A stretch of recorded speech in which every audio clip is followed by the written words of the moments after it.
Bonjour, moi c'est le formateur M. Balanza Parfait. Je suis formateur en audit stratégique. C'est ma deuxième séance. La première séance, je l'ai présentée ici. C'était d'abord le programme du cours.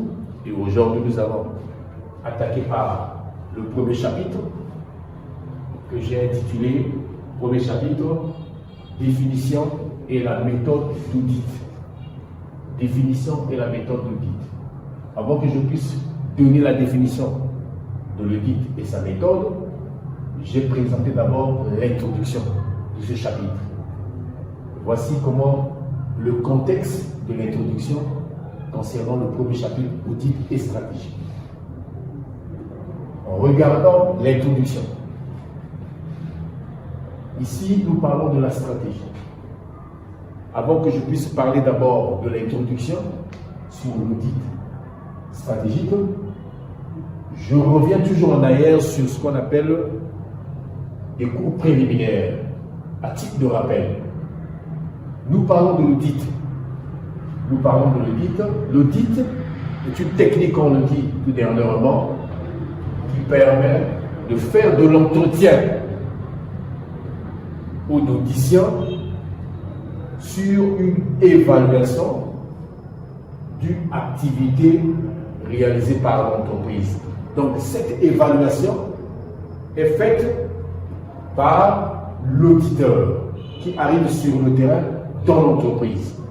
Ensuite, maintenant, cette évaluation, et quand il va faire cette évaluation, ça va passer à partir de l'entretien qui doit se passer entre l'auditeur et les responsables de l'entreprise. Alors, mais qui doit auditer l'entreprise? C'est l'auditeur. C'est quelqu'un qui est un professionnel du métier. Quelqu'un qui est à l'expérience. Et quand il arrive pour accomplir cette mission de l'audit dans l'entreprise, il doit respecter les normes. Et regarder les normes, respecter les normes des lois et des règlements. Pourquoi je parle des normes? Un, d'abord, les conditions de travail. Deux, le secret professionnel. Le travail bien fait. La compétence du travail. Et ensuite, connaître tout ce qui se passe dans l'entreprise à l'intérieur et à l'extérieur. Donc, ça, c'est une manière brève que je prends, d'une manière brève, d'une manière générale, qui peut faire l'audit. C'est l'auditeur. Donc, la personne qui est expérimentée. Nous prenons le cas, par exemple, un expert comptable ou un commissaire au compte. Donc, ce sont les deux exemples que je peux prendre. Mais cette mission, c'est un mandat qu'on lui donne. Il n'a pas la volonté d'aller faire une mission d'audit sans prendre mandat. Il doit prendre un mandat. Alors, l'objectif est de faire une évaluation de l'activité de l'entreprise à travers l'entretien qu'il doit faire quand il arrive sur l'entreprise. Dans l'entreprise plutôt. Maintenant, nous parlons aujourd'hui de la stratégie. Ici, de la stratégie que je viens de présenter ici, voilà l'introduction. Ce que je peux retenir dans l'introduction, pourquoi audit stratégique? Mais l'audit stratégique, oui, l'auditeur doit arriver sur le terrain. Mais son objectif, c'est avoir des informations sur une activité qui a été déjà menée dans le passé. Une activité menée dans le passé. Alors, l'auditeur doit arriver à faire une évaluation. Mais l'objectif de cette évaluation, c'est quoi? C'est donner des orientations dans les jours à venir. Bâtir des stratégies. Bâtir des stratégies afin que les décideurs ou les actionnaires de cette entreprise puissent avoir la décision finale sur l'investissement qui va orienter le développement de cette entreprise. Donc, l'auditeur doit apporter des stratégies, une vision future, raison pour laquelle, dans l'introduction, vous allez voir ici l'introduction, je viens de le présenter ici, la stratégie, ici, voilà, l'audit stratégique devait permettre à l'auditeur la stratégie et analyser la performance globale à partir des politiques mises en œuvre par cette entreprise. Donc, quand on parle de la stratégie, qui apporte la stratégie? C'est l'auditeur. Après avoir, il doit également analyser la performance de l'entreprise globale. Donc, quand on parle de la performance globale à partir de la politique mise en œuvre, donc l'auditeur doit arriver sur le terrain, de donner toutes ces stratégies, faire une analyse et projeter les bonnes performances de l'entreprise afin que les actionnaires ou les propriétaires des entreprises qui ont mis en jeu les moyens financiers pour investir dans un projet, l'installation de l'entreprise puisse aboutir à des bonnes décisions. Voilà, ici, que dans le contexte de l'introduction. Et ensuite, maintenant, la problématique est à quel niveau? La problématique est posée sur deux points principaux. Nous devons connaître ici quel est le rôle de l'audit stratégique et comment effectuer la mission d'audit stratégique. Donc, voilà un peu la manière de l'introduction que je vais te présenter ici. Nous allons directement prendre la première section par la définition. La définition de l'audit stratégique. La définition de l'audit stratégique. La définition de l'audit stratégique. Alors, mes chers bien-aimés, les étudiants qui sont en formation, bien sûr que vous n'êtes pas encore en possession des documents, nous sommes obligés de prendre note et au fur et à mesure que j'écris le cours sur le tableau, également, ça va vous permettre de recopier d'abord le cours et au fur et à mesure, après avoir recopié, je donnerai des explications au fur et à mesure. Ça, c'est d'abord la première phase que je suis en train de présenter devant vous, messieurs et madame, les étudiants en formation master. Alors, je dois écrire la définition. L'audit, ici j'écris l'audit stratégique.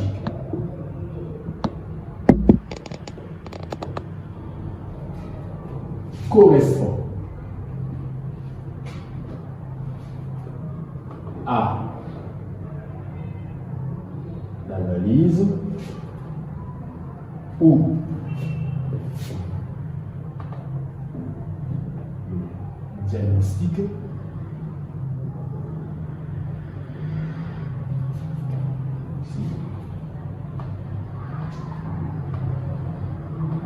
situation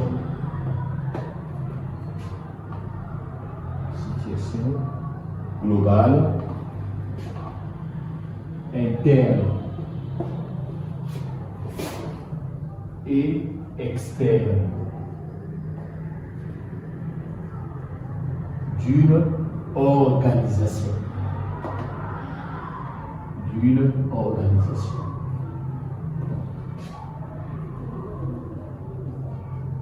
Afin d'éclairer,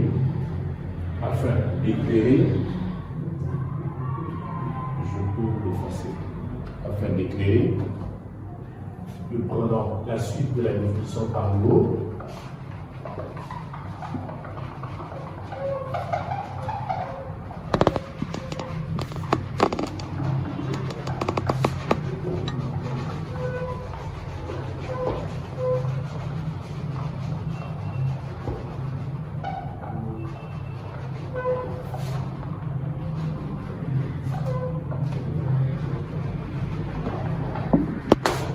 Donc ici, ça c'est la définition.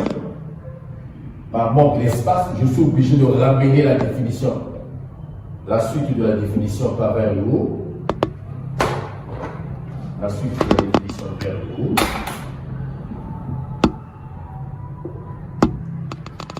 je disais, afin d'éclairer et prise de décision, des changements d'investissement ou développement à venir et d'évaluer leur alignement avec stratégie et objectif de l'organisation.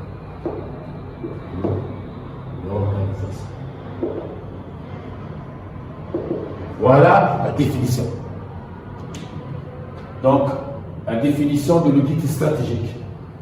Là, nous venons de le dire tout à l'heure, l'audit stratégique correspond à l'analyse ou au diagnostic de la situation globale, interne et externe d'une organisation afin d'éclairer des prises de décision quant à des changements d'investissement ou de développement à venir et d'évaluer leur alignement avec les stratégies et objectifs de l'organisation.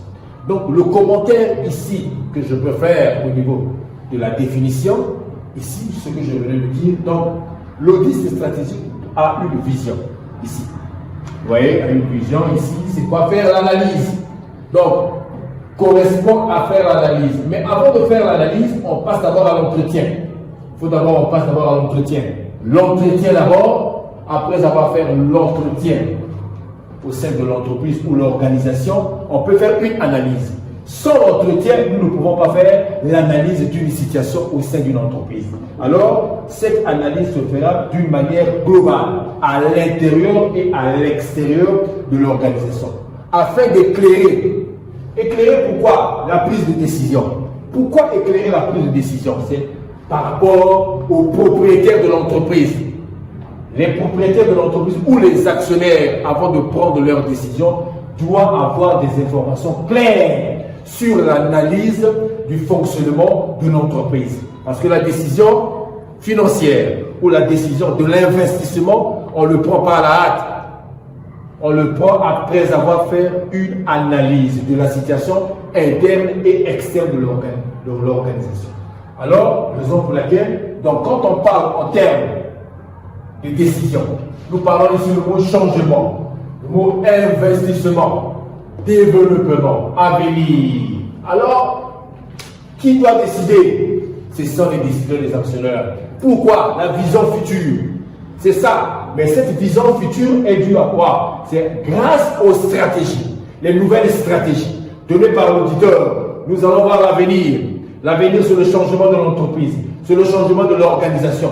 Mais dans le changement, nous avons quoi? Il faut investir. On va investir. Investir quoi? Les moyens financiers. On va investir les moyens financiers sur un projet.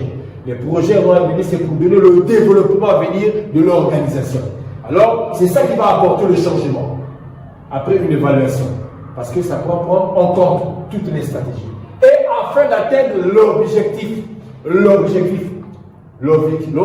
au niveau de l'organisation, l'amélioration. L'amélioration des finances, l'amélioration de l'investissement. C'est grâce aux stratégies. Grâce au l'audit stratégique qui a donné cette vision. Voilà un peu le commentaire que je viens de faire sur ce qu'on appelle la définition de l'audit. L'audit stratégique. Ça, c'est sa définition. Donc, c'est le premier chapitre, première section, définition de l'audit stratégique.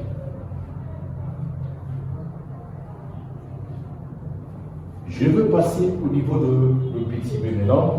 Ça, c'était la définition. La section 2, nous allons passer au niveau des méthodes.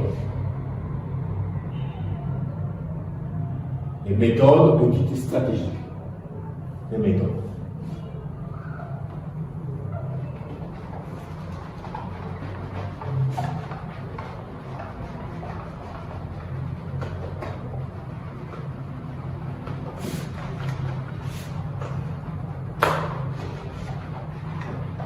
Nous allons voir les méthodes.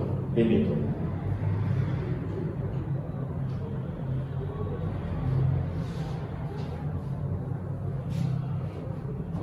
Nous allons voir les méthodes.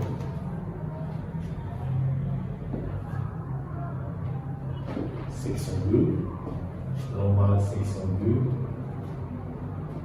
Méthode. Méthode.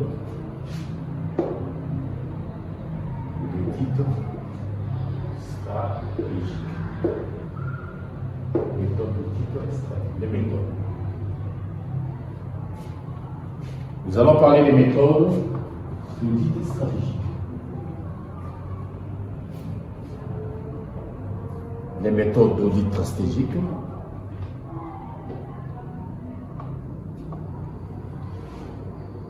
Concernant la deuxième session de la méthode d'audit stratégique, parce que tout auditeur,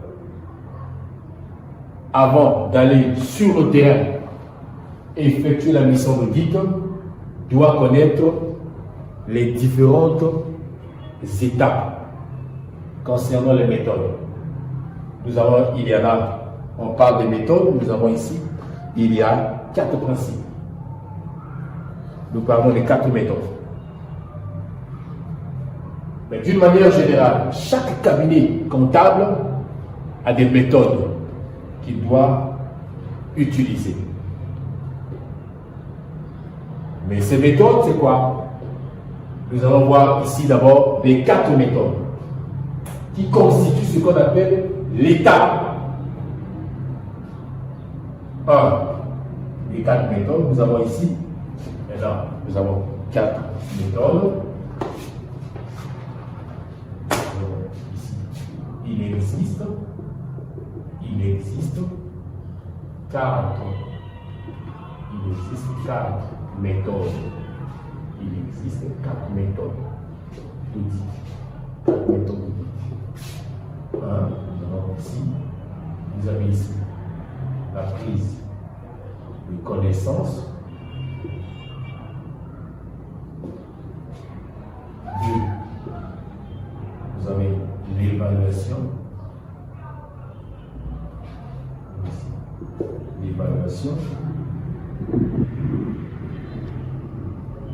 du contrôle interne.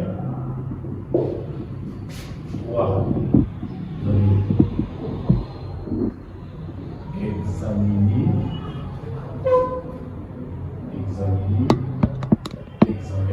tout, excusez-moi. Ici, examen des comptes financiers. Examen des comptes financiers. 4. Vous avez opinion. Opinion et rapport. Opinion et rapport. Voilà. Voilà en ce qui concerne les méthodes d'audit. Il existe 4 méthodes. La prise de connaissance, l'évaluation du contrôle interne. 3e, examen des comptes financiers. 4, opinion et rapport. Voilà les 4 méthodes. Voilà les 4 méthodes qui permettent d'effectuer d'abord ce qu'on appelle l'audit stratégique. Concernant le premier point, la prise de connaissance. Quand on parle de la prise de connaissance, On parle de la prise de connaissance de quoi? Ça veut dire l'auditeur doit aller sur le terrain, prendre contact avec les responsables de l'organisation ou de l'entreprise, s'organiser à des réunions de travail. Des réunions de travail qui vont s'effectuer dans l'entreprise entre l'auditeur et les responsables de l'entreprise. De connaître dans l'entretien. Dans cet entretien, il doit avoir des informations de tout ce qui se passe dans l'entreprise. Ça, c'est concernant la prise de connaissance. Donc, l'auditeur doit avoir ces informations d'une manière globale. Deuxièmement, l'évaluation des comptes, du contrôle interne. Du contrôle interne. Ici, quand nous parlons de l'évaluation du contrôle interne, l'évaluation du contrôle interne, c'est quoi? L'auditeur arrive sur le terrain. On parle du contrôle interne. Le contrôle interne. L'auditeur arrive sur le terrain. Après avoir recevoir ou bien après avoir été en contact avec les responsables de l'entreprise, il a récolté des informations sur l'organisation de l'entreprise. Il peut faire ce qu'on appelle une évaluation. Cette évaluation lui pourra lui permettre de connaître réellement où l'entreprise avance ou l'entreprise n'avance pas. Parce que quand on fait une évaluation d'une situation à l'intérieur de l'entreprise, on doit connaître quels sont les avantages et les inconvénients, vu par rapport au fonctionnement de l'entreprise, vu par rapport au fonctionnement de l'organisation. Alors, les décideurs doivent avoir aussi des informations à travers ce contrôle. Le contrôle est fait par l'auditeur, le contrôle interne. Donc, l'évaluation doit se faire à l'intérieur de l'entreprise. À l'intérieur de l'entreprise. Donc, connaître ce qui se passe à l'intérieur de l'entreprise.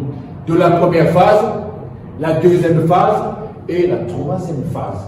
S'il s'agit par exemple de prendre une entreprise industrielle, nous parlons de l'achat de la matière première, nous parlons de la production et la transformation de la matière première et le produit fini qui est fabriqué et vendu sur le marché.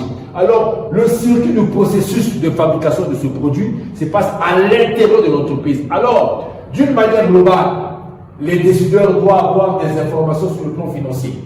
L'investissement sur les moyens financiers qui a été mis en jeu pour le développement, pour l'accroissement de cette entreprise. Alors, on doit connaître si l'entreprise apporte des revenus, si l'entreprise apporte des bénéfices. Donc, ces bénéfices doivent être présentés après une évaluation à travers le document comptable. Quand je parle des documents comptables, c'est à travers cette évaluation que l'auditeur doit effectuer. Troisièmement, examen des comptes financiers. Oui, les comptes financiers. Quand nous parlons des comptes financiers, c'est après avoir, pour faire l'examen des comptes financiers, l'auditeur doit avoir d'abord les informations. 1, 2, rassembler les documents comptables. Rassembler les documents comptables. À partir des documents comptables, l'auditeur doit faire ce qu'on appelle l'examen des comptes financiers. Je prends l'exemple de l'examen de comptes financiers. Je prends l'exemple, par exemple, le bilan, les journaux, les balances, le compte de résultats. Ça, c'est l'exemple que je peux donner pour faire le compte financier. L'examen des comptes financiers. Donc, on doit connaître ce qui se passe au niveau de ces documents comptables à travers pour présenter ce qu'on appelle l'examen de comptes financiers. Le dernier point, c'est l'opinion et le rapport. Ici, quand on parle de l'opinion, c'est l'opinion. L'opinion, c'est quoi? L'auditeur, quand il arrive sur le terrain, nous sommes à l'intérieur de l'entreprise. L'opinion, il regarde sur les orientations, les bien fondés du fonctionnement de l'organisation. Alors, il peut apporter des orientations, il peut apporter des conseils. Alors, comment faut-il travailler sur le terrain? Comment faut-il traiter les documents comptables? Comment faut-il arriver à de bons résultats sur les documents comptables? Voilà un peu les opinions que l'auditeur peut donner sur le terrain à travers les documents comptables. Et ensuite, la mission de l'auditeur, c'est quoi? De présenter un rapport final de sa mission. Le rapport final de sa mission. Le rapport, un document qui va présenter le travail qui a été effectué par ce dernier, de la première phase jusqu'à la dernière phase. Parce qu'il est parti sur le terrain. Il est parti, il a eu mandat, il est parti sur le terrain. Il a pris contact avec les responsables. Et ensuite maintenant, il a fait l'entretien. Il a évalué la situation de l'entreprise à l'intérieur.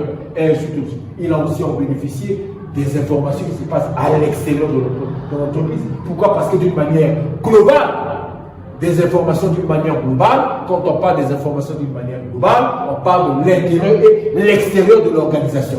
Donc, à travers de toutes ces informations, et en plus, les documents comptables qui nous donnent l'accès d'avoir des informations sur le plan financier de l'entreprise. Et à partir de là, il donnera des opinions, des orientations et des conseils.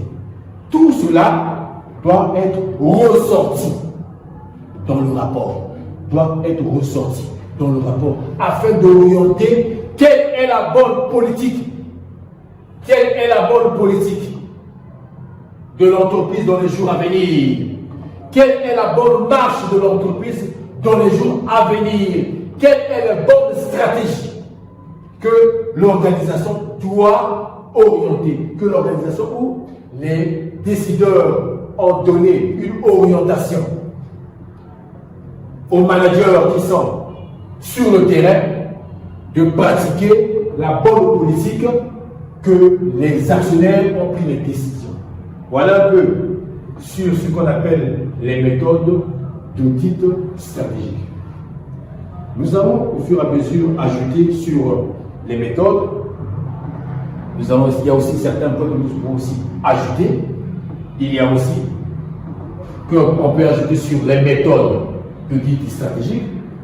Nous pouvons aussi ajouter d'autres méthodes. Nous pouvons aussi ajouter d'autres méthodes.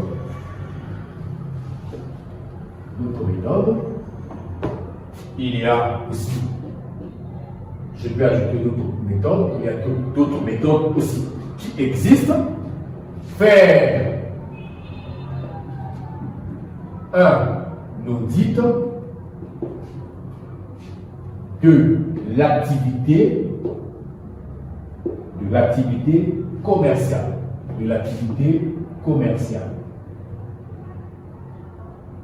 Activité commerciale.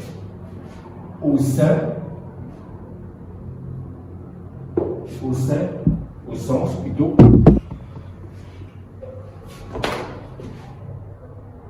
au sens large. Nous pouvons aussi ajouter établir une liste des actions prioritaires.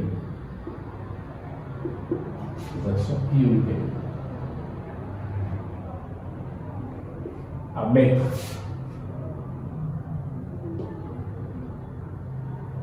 en place. Vous pouvez également ajouter ici. Analyser ici le premier résultat. Et enfin, nous pouvons aussi ajouter méthode, ajouter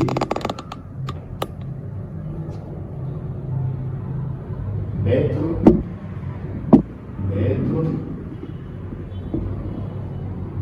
en place une politique, mettre en place une politique d'amélioration. Une politique d'amélioration aujourd'hui. Voilà. Voilà aussi des méthodes que nous pouvons ajouter.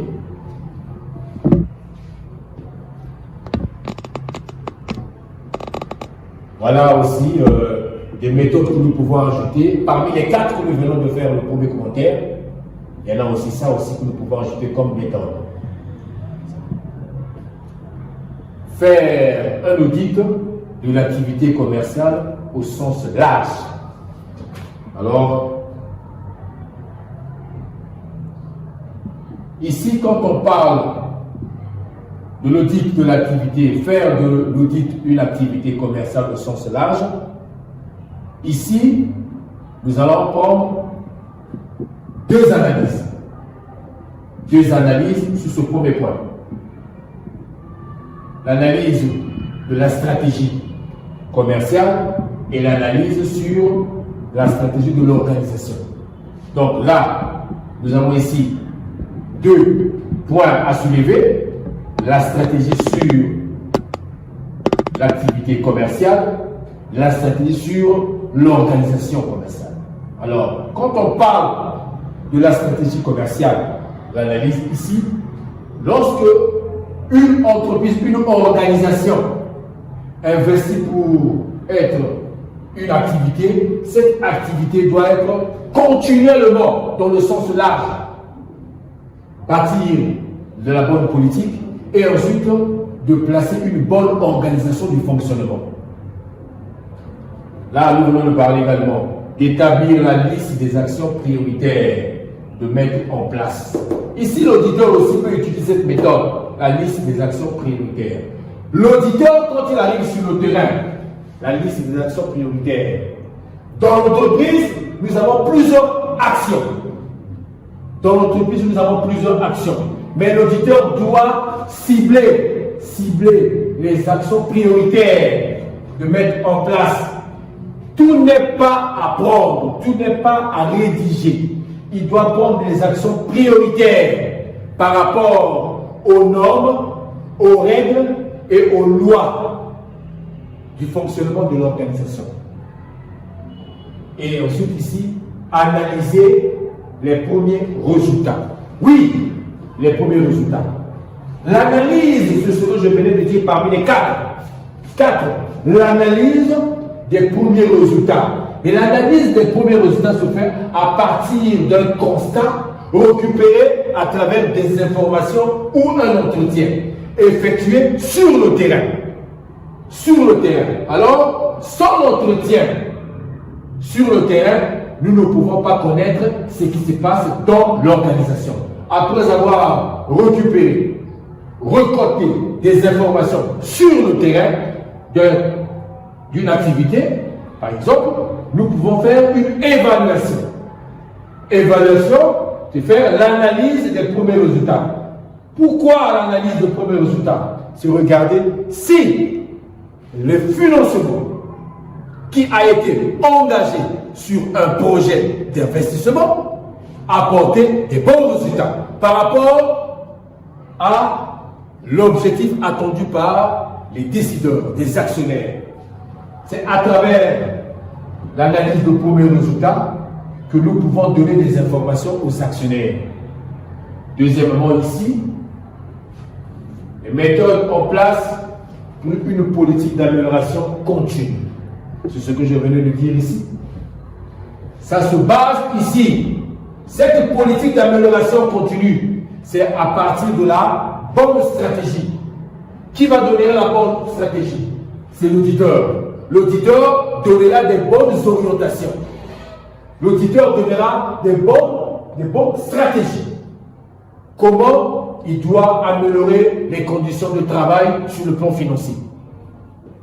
Donner des orientations sur le bon développement, apporter des changements sur l'organisation. Voilà un peu d'une manière générale que nous venons de parler sur ce qu'on appelle les méthodes d'audit.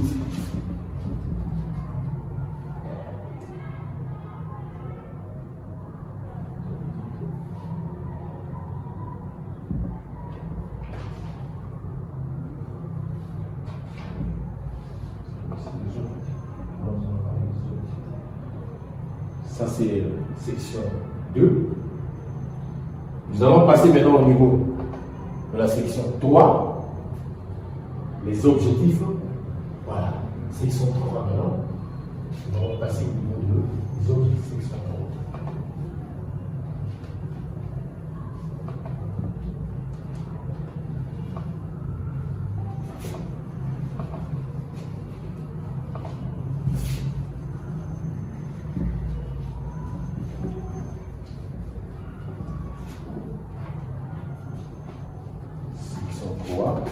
Nous allons parler sur la section 3.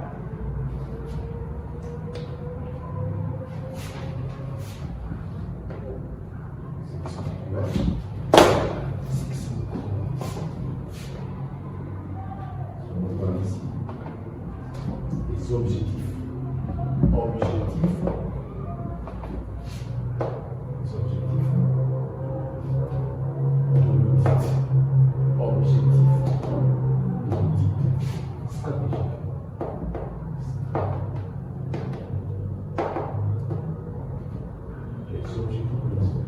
Voilà.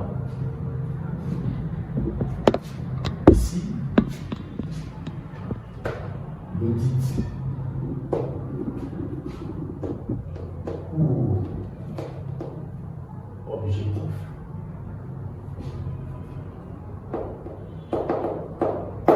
Deux points. Ici.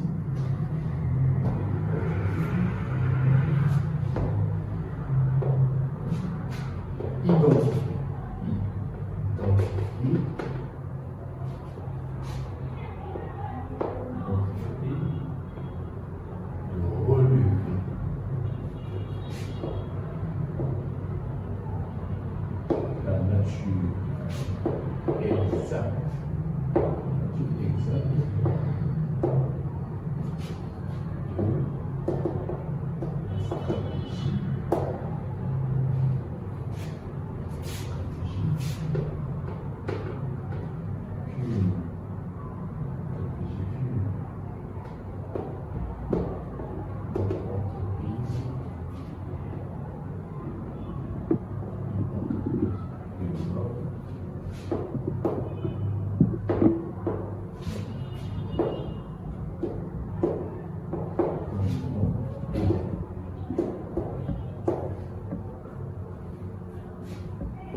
Donc, vérifie.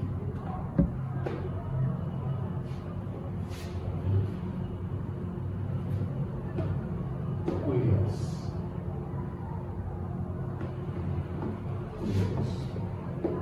Là. Ici. Donc, déterminer.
Voilà.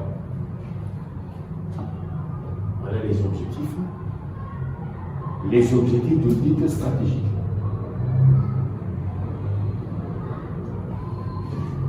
Alors, les objectifs de l'audit. Voilà. Objectif de l'audit stratégique. Je viens d'énumérer 3 points. Identifier et relever la nature exacte de la stratégie. Ici, quand on parle de l'identification, relever la nature exacte de la stratégie. oui, qu'une entreprise développe à un moment donné. Ici, l'objectif c'est ça. Quelle est la nouvelle stratégie que l'audit doit prendre? Quelle est la nouvelle stratégie que l'auditeur doit donner au manager de l'entreprise afin d'apporter le développement d'une entreprise? Donc c'est l'auditeur qui doit identifier. C'est lui qui doit identifier, le relever cette nature exacte, donner au manager la bonne politique de cette stratégie. Ça c'est l'objectif. Afin que l'entreprise puisse évoluer, parler du développement, pas de la chute de l'entreprise, mais du développement de l'entreprise. C'est grâce à cette nouvelle politique stratégique donnée par l'auditeur. Et ensuite, le deuxième point, donc vérifier la cohérence globale. Quand on parle de la cohérence globale, ici on regarde d'une manière générale la réalité qui se passe sur le terrain, que ce soit à l'intérieur, à l'extérieur de l'entreprise, concernant les normes, les règles et les lois. Réellement, la cohérence, c'est ça, d'une manière générale. Tout ça, ça rentre partie. Donc, il doit vérifier réellement si le travail, ça se passe d'une manière en respectant les normes, les règles et les lois, d'une manière générale. Et donc, déterminer les principales faiblesses en vue de porter l'appréciation sur les chances du succès à terme. Ici, le dernier point, donc déterminer les principales faiblesses. Oui, c'est l'auditeur. C'est l'auditeur qui doit déterminer les faiblesses. C'est l'auditeur. Parce que c'est lui l'acteur, c'est lui le technicien. C'est lui le technicien qui arrive de connaître les faiblesses au niveau de l'organisation. C'est lui qui doit chercher quelle est la cause de cette maladie. Quelle est la cause de cette chute de cette entreprise? Pourquoi l'entreprise ne marche pas? Il y a une cause. Donc c'est grâce à les faiblesses que l'auditeur, c'est lui l'auditeur qui doit déterminer ses faiblesses.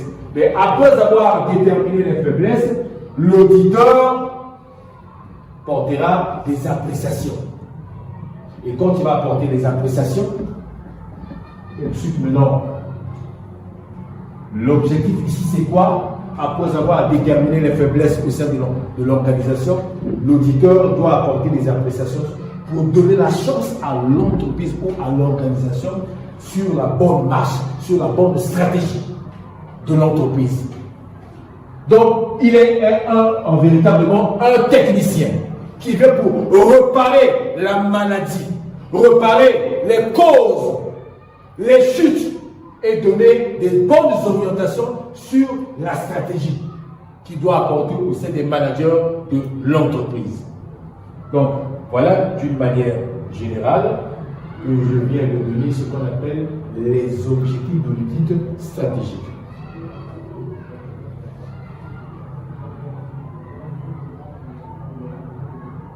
Et ensuite, nous allons passer par le dernier point. Nous allons parler sur le dernier point concernant les types. Nous allons parler du dernier point ici pour la journée d'aujourd'hui. Type, les types, nous allons parler de type de titre stratégique. Donc, séquence 4.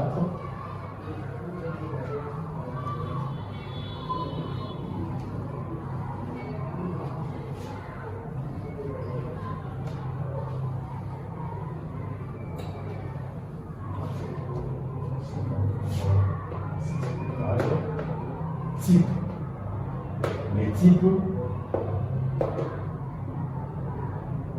audit stratégique. Type audit stratégique. Nous avons ici, il y en a deux. Il existe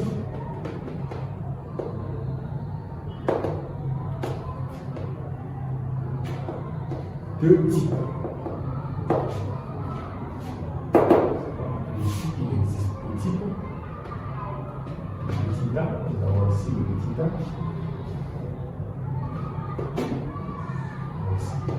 L'audit stratégique externe. Nous avons ici l'audit stratégique interne. Voilà deux types d'audits. L'audit stratégique externe, vous avez l'audit stratégique externe, vous avez l'audit stratégique interne.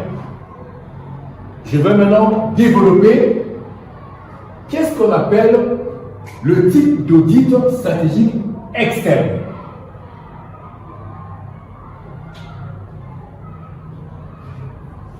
Cet audit stratégique externe peut être réalisé à la demande des organes sociaux.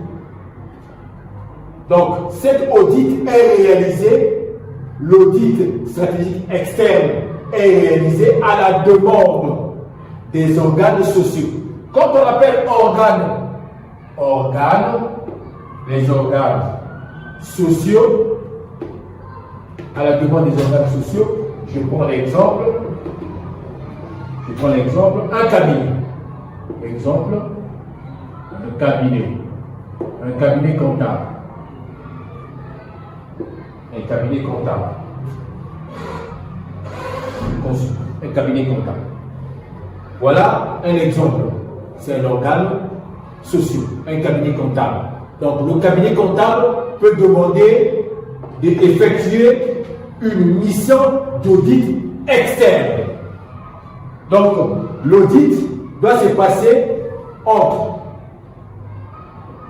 le cabinet et l'organisation. Entre le cabinet et l'organisation. Voilà un peu en ce qui concerne l'audit stratégique interne. Alors, l'auditeur reçoit le mandat. Et ensuite, quand il reçoit le mandat, il a la mission d'aller effectuer l'audit à l'extérieur. Voilà, entre le cabinet et l'organisation de l'entreprise.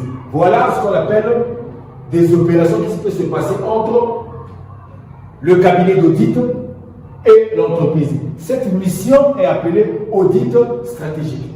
Maintenant, à propos de la stratégie qui sera amenée là-bas, sur sa mission, il doit déterminer et présenter également des objectifs, une bonne orientation. Concernant l'audit stratégique interne, l'audit stratégique interne,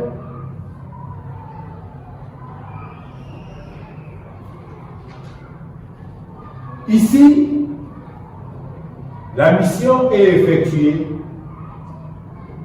à l'auditeur qui doit réaliser cette mission à l'intérieur de l'organisation. Donc, l'audit doit s'effectuer à l'intérieur. À l'intérieur. Je passe ici à l'intérieur, à l'intérieur, à l'intérieur, à l'intérieur de l'organisation. Organisation. Organisation. Donc, l'audit doit s'effectuer à l'intérieur de l'organisation ou de l'entreprise. Donc, l'auditeur doit avoir des informations. L'auditeur doit être compétent, avoir le secret professionnel et effectuer sa mission concernant les normes. les lois et les règlements à l'intérieur. Tout ce qui va se passer à l'intérieur de l'organisation, à l'intérieur de l'entreprise.